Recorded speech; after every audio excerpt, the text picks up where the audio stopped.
Nag-viral ang isang kongresista matapos makuhanan ng video habang nanonood ng sabong sa cellphone sa gitna ng sesyon noong Lunes.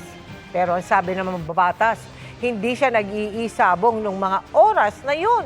Ang kanyang paliwanag tinutukan ni Tina Panganiban Perez.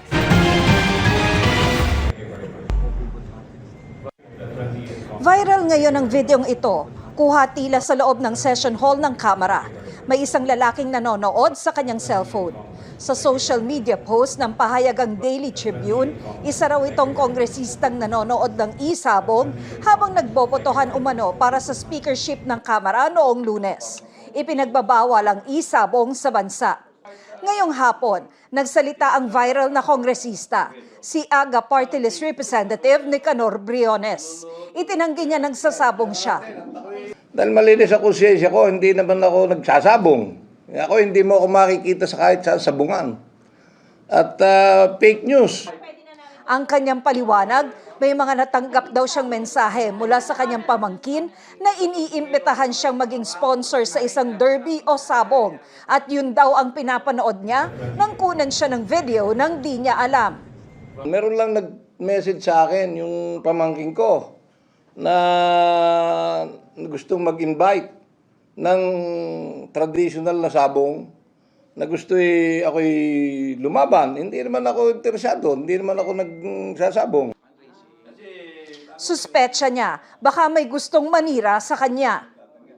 Para bang pinalalabas nila, wala akong ginagawa, kundi ang haba ng butuhan. May gusto sumabotay sa atin dahil tayo maraming nakakabangga. Ang aking number 1 nilalabanan, mga smuggler.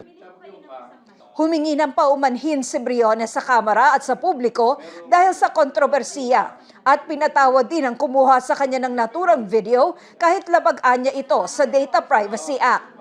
Kung sino man ang gumawa sa akin noon, sino nag-video at gumawa ng fake news na ako'y nanonood o online sabong, hindi ko alam kung anong iyong motibo. Pero tapos nito, ako pinaliwanag ko lang yung party ko. Kung ano man ang motibo mo, pinatatawad na kita. Ang akin lamang masasabi, huwag mo nang uulitin dahil baka sa susunod makakulong ka na.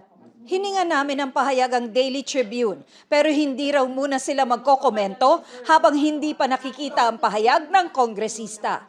Para sa GMA Integrated News, Tina Panganiban Perez, nakatutok 24 oras.